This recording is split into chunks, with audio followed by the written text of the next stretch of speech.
So sexology is a scientific study of sex. And then underneath that, you've got different avenues that you can take. So you could be a sex therapist, you could be a sex researcher, or you could be a sexologist or a sex educator. So technically where I sit with all of that is as a sex educator. That's my intent. I don't have a private practice as yet. I come from a clinical background, but it just wasn't what I wanted to do with it. Like I didn't want to open up my doors and say, hey, everyone come and complain to me about your sex lives. I am working towards that, but in a different capacity to, say, a sex therapist. When you study a doctorate in human sexuality, so I studied in San Francisco, and part of the school in San Francisco is they encourage you to go out and experience the local culture as well, because obviously San Francisco is such a, culturally rich place when it comes to like BDSM and LGBTQI plus and, all of that history. So there is no 2 days that are the same. So everything that I do has an intent to educate. So I do multiple podcasts, write books, articles, blogs. You might see me appear on TV every so often, radio. I do a lot of online content. Then I created the online sex toy shop. It's adapting because I never started off doing this with the idea of working in media. All I ever wanted to do was something that I loved. But, it was that thing of like, find what you love. And obviously the joke, with sex, it's like, oh, did you love sex? It's like, no, I loved educating people about this area of their life because it was sensitive and it was taboo and I was good at talking about this subject. And there was probably a massive gap in the market. There probably wasn't anyone saying, hey, I want to own this and doing it in an incredibly kind of scientific, in an educated doctorate way. Yeah. There's a lot of experts out there. Let me show you how to. Experts. Yeah. And there's a place for them, but there wasn't a lot of people that it's a profession. had the education. Yeah. It's professional. Yeah. And AVNs, you've got all of these big porn companies. They go there with their stalls. You've got some of the more little kind of homemade ones. You've got the big brands like Vixen. You can meet porn stars. You can get signed merchandise. And the fans come. It's like a all big deal. All the fans. And it's actually really respectful. I've been a few times and I think there was a hesitancy at first. I was like, oh, what are these people going to be like? But everyone's just really happy to be there and meet these fans. It's like any other fan fest. So the Vixen girls are like they're models. Like the modern day of the Playboy girls kind of thing. So I rock up to, the porn convention and he's got this big stage, Vixen, and all the girls and it's quite good with their branding. They're kind of like in this like a little bikini thing and it's got Vixen and they have, I think every month they have like the Vixen girl and then they have the big one every year and they were announcing that. And there were people just all around. It was like going to a rap concert. Like it was quite interesting to look at how they do this as a business. And you're talking about the top end. We're talking about these girls are professionals. They have businesses behind their names. They're not just some girl that's having sex on screen. So you have that aspect of it. And a lot of these girls are very empowered. They have shares in various companies. They're in control. If someone says to them, I need you to do this scene, they're not comfortable, they can go, no, that's not for me. They have that right. Everything's ethical. Everyone's tested. It's all above board.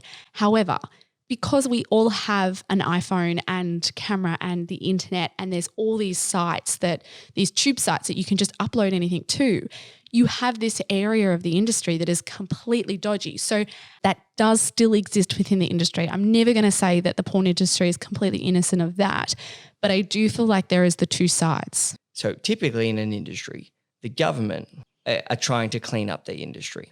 Whereas what porn has done is actually more noble. They said, wait a second, we're actually going to clean up our own industry because we want our industry to be respected and we want it to be legit. And we care about, and we also care about our people. We care about our actresses and actors. And there are a lot of resources. Who gets paid more, men or women in porn? Women.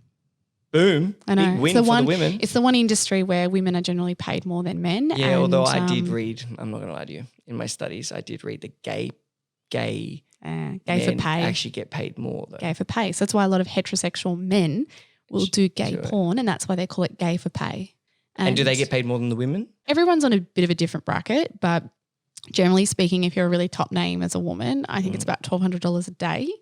But it changes. That's not that much if you think about it. I thought they were going to get like 20 grand a movie. It changes depending on the complexity of the act. Pretty much based on the fact that there is going to be a recovery time. Like say for anal, if you were to film an anal scene one day, you're not filming an anal scene the next day.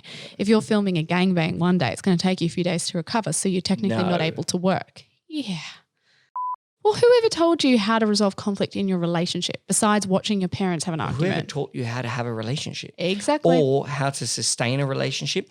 And that may be very well a marriage or a partner, but it may also be a business partner or an employee or a client. Right? These are relationships. There's no relationship studies at school. No, we're not taught about these in general. And it's, I think, a huge part of the problem as human beings and how we go about our lives and the relationships we do try and keep. But, you know, going back to in terms of overcoming conflict, I always think pick your battles. Take a moment to actually work out whether it's a relationship problem or whether it's something that's going on in your life. So by that, it's not about blaming yourself, but, you know, sometimes we come home, we have a bad day. And what happens when you have a bad day? You walk through the door and the first person you take it out on, person you're living with, right? Straight away. Now, all of a sudden that turns into a relationship issue when really you just might be having a really tough time and you don't know how to regulate your emotions and you kind of picked at your partner.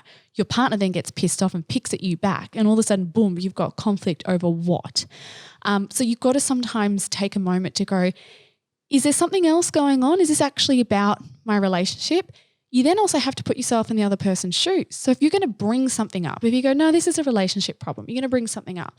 First of all, stop and go, how are they going to feel when I bring it up? Is there another way to look at this scenario? Because it's about finding compromises when we're trying to overcome conflict. Now, in order to overcome and get these compromises, you need to have that awareness and that hindsight from all different views because we all have needs, right? So there's a great analogy actually with mediation, right? Because mediation is all about conflict. So you've got two people that want the orange, right? Both want the orange. What are we going to do? We only have one orange, right? So you say to one person, well, what do you want the orange for? One person goes, I want the grind to make a cake. Okay. You say to the other person, what do you want the orange for? Well, I want the juice because I want orange juice.